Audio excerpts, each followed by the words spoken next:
ನಿಧಿ ತೆಗೆಯಲೆಂದು ಬಂದವರನ್ನು ಪೊಲೀಸರು ಬಂಧಿಸಿದ ಬೆನ್ನಲ್ಲೇ ಆರಿಕಾಡಿ ಕೋಟೆಯಲ್ಲಿ ಭಾರೀ ಬೆಂಕಿ ಕಾಣಿಸಿಕೊಂಡಿದೆ. ಮಾಹಿತಿ ಅರಿತು ಕುಂಬಳೆ ಪೊಲೀಸರು ಸ್ಥಳಕ್ಕೆ ತಲುಪಿದ್ದಾರೆ. ಕೋಟೆಯ ಒಳಗಿನಿಂದ ಹೊಗೆ ಏಳುತ್ತಿರುವುದನ್ನು ನೋಡಿದ ಸ್ಥಳೀಯರು ಪೊಲೀಸರಿಗೆ ಮಾಹಿತಿ ನೀಡಿದ್ದಾರೆಂದು ವರದಿಯಾಗಿದೆ.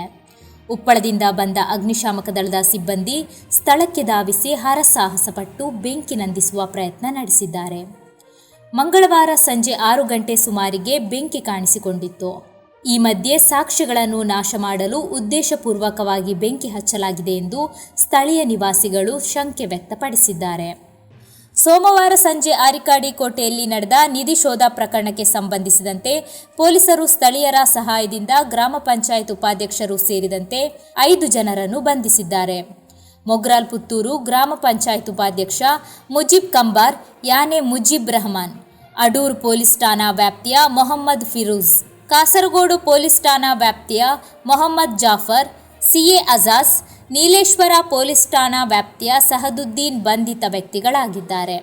ಬಂಧಿತರನ್ನು ಬಳಿಕ ಜಾಮೀನಿನ ಮೇಲೆ ಬಿಡುಗಡೆ ಮಾಡಲಾಯಿತು. ಎಲ್ಲ ತಳಿವು ನಷ್ಟಕ್ಕೆ ಮರಿದೆ.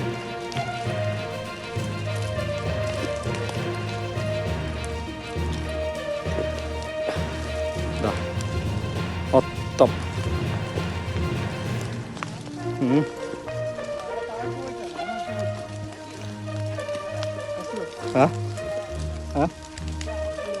ಅದೇ ನೋಕದ